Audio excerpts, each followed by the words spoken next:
العالمین، اے خلاق عالمین، مولا قدیر کی بارگاہ میں میرے آقا ہاتھ اٹھا کر یوں کہتے ہیں کہ میں قلت حیلتی، میں اپنی کمزوری کی شکایت کرتا ہوں کہ میں ان تمام چیزوں کو ان لوگوں کے سامنے رکھ نہیں سکا.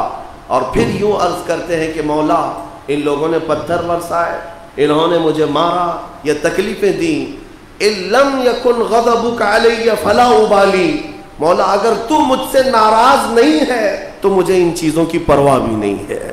انہوں نے جو کچھ بھی میرے ساتھ کیا اس کی مجھے پرواہ نہیں. اگر تو مجھ سے ناراض نہیں ہے مولا، اگر تو راضی ہے تو یہ سارے کام میں خوشی خوشی قبول کرتا ہوں.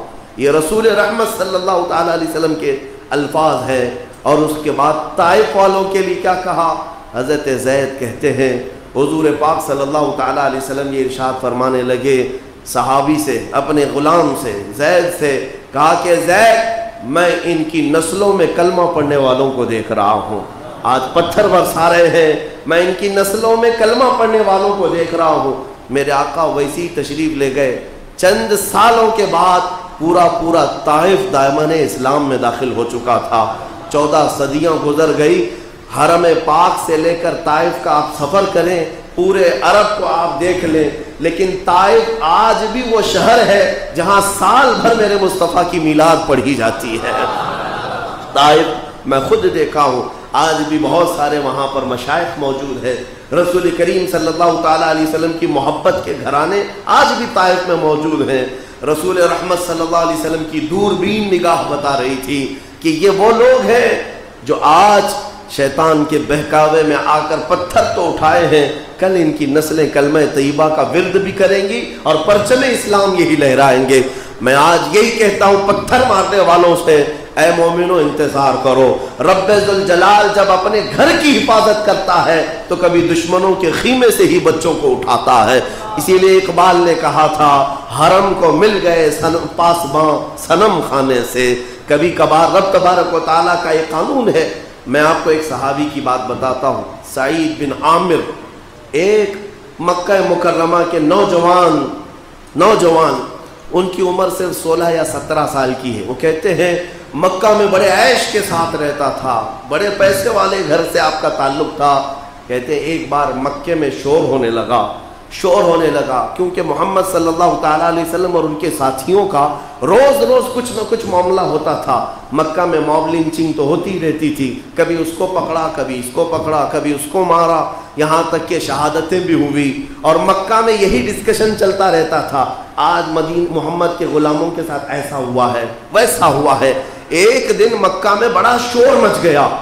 یہ سعید کہتے ہیں میری جوانی کا وقت تھا، میں بھی اس شور کے پیچھے بھاگا تو دیکھا مکہ کی آبادی سے قریب باہر کی طرف ایک بہت بڑا مجمع جمع ہے، بہت سارا جمع غفیر لوگ جمع ہیں.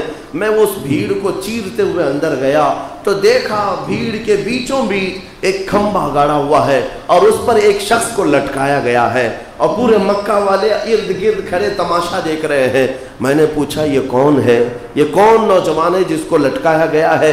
مکہ والوں نے کہا یہ خبیب ابن عدی ہے، یہ محمد کا غلام ہے، آج پکڑا گیا ہے، اسے مارا جا رہا ہے. کہا یہ سعید بن عامر کہتے ہیں میں دیکھتا رہا، وہاں پر ابو جہل بھی تھا اور بھی دیگر لوگ بھی تھے.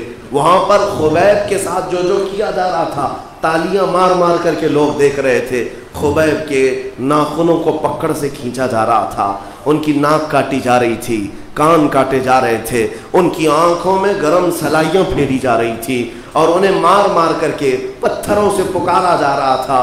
تو کہتے ہیں کہ ان پتھر مارنے والوں میں بھی شامل ہو گیا. دیکھا کہ ہر جگہ سے ایک پتھر اس پر پڑ رہا ہے. شاید کسی بڑے گناہ کا مرتکب ہے، شاید یہ بہت بڑا گنہگار ہے، پتھر مارنا ثواب ہوگا. سب لوگ پتھر مار رہے تھے، میں نے بھی مارا. مجھے یہ پتہ نہیں تھا کہ اس کا جرم کیا ہے. مکہ میں جب کسی کو بڑی سزا دی جاتی تو سارے لوگ حصہ لے لیتے مارنے کے لیے، ہم بھی شامل ہو گئے. کہتے ہیں مارتے وہ وقت بھی آیا کہ سولی پر ہی خبیب کی سانسیں اکھڑ گئیں اور وہ انتقال کر گئے، ان کا چہرہ لٹک گیا. لیکن مجھے یاد ہے کہ وہ سولی پر چڑھ کر کے آخر میں عربی میں اشعار گنگنا رہا تھا. عربی میں اشعار پڑھ رہا تھا، خبیب کے وہ اشعار بھی یاد رکھے۔ کون؟ سعید بن عامر، 16 سال کا جوان ہے۔ کہتے ہیں معاملہ ہو گیا، ان کو مار دیا گیا، قتل کر دیا گیا، پھر سب گھر چلے، میں بھی گھر آیا۔ مجھے صرف اور صرف وہ واقعہ میرے ذہن میں گردش کرتا رہا، بار بار سوچتا رہا کتنا بھیانک جرم اس نے کیا تھا کہ پورے مکہ والوں نے مار دیا، جسم کی بوٹی بوٹی کر دیا۔ پھر رات کو جب سوتے ہیں، سعید بن عامر کہتے ہیں میرے خواب میں وہی خبیب ابن عدی آ گیا۔ میں نے دیکھا خبیب آج تجھے مارا گیا ہے، تیری کیا کیفیت ہے؟ خبیب میرے خواب میں آ کر مسکرانے لگا، مسکراتے ہوئے کہنے لگا ہر پتھر پر مجھے ایک نئی لذت ملتی تھی، ہر پتھر پر، ہر درد پر مجھے ایک نئی کیفیت ملتی تھی۔ میں نے پوچھا خبیب تجھے مارا کیوں گیا ہے، تجھے کس جرم میں مارا گیا؟ خواب میں خبیب نے کہا اے نوجوان، میرا جرم صرف اتنا ہے کہ میں نے لا الہ الا اللہ محمد الرسول اللہ کہا، اللہ کے سوا کوئی معبود نہیں، محمد اللہ کے رسول ہیں۔ یہ میرا کلمہ ہے جو مکہ والوں کو نہیں بھاتا، جس کی پاداش میں مجھے مارا گیا۔ سعید بن عامر نے کہا کیا فقط ایک کلمے پر کسی کو اتنا مارا جا سکتا ہے؟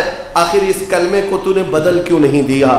خبیب کہتے ہیں کہ میں بدل کیسے دوں؟ تو نے جنت دیکھی ہے رب ذوالجلال کی؟ کیا تو نے نعمتیں سنی ہے رب ذوالجلال کی؟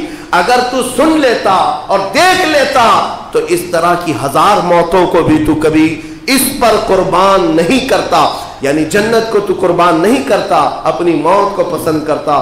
یہ خواب کی بات تھی۔ صبح اٹھ کر کے سعید بن عامر کہتے ہیں مجھے بے قراری سی ہو گئی، بے چینی ہو گئی، اور میں دوڑتا دوڑتا لوگوں سے پوچھنے لگا کہ کہاں ہیں یہ خبیب جیسے اور لوگ؟ کہا سب تو مدینے جا چکے ہیں، وہ وطن چھوڑ چکے ہیں۔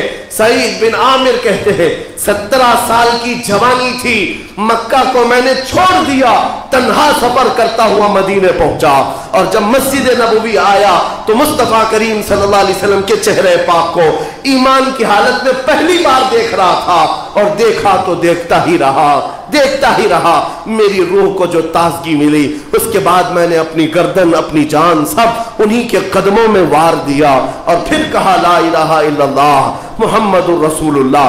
یہ سعید بن عامر وہ ہیں 16-17 سال کی عمر میں آئے دامن اسلام میں، اور پھر میرے آقا کی غلامی میں ایسے رہے کہ ایک وقت آیا جب حضرت عمر فاروق نے ان کو ملک شام کا گورنر بنایا، اور 1 سال کے بعد وہاں کے لوگ حضرت عمر کے پاس شکایت لے کر کے آئے، ہمارے گورنر کی کچھ شکایتیں ہیں۔ حضرت عمر خود چل کر کے گئے ملک شام، اور لوگوں سے پوچھا کیا شکایتیں ہیں؟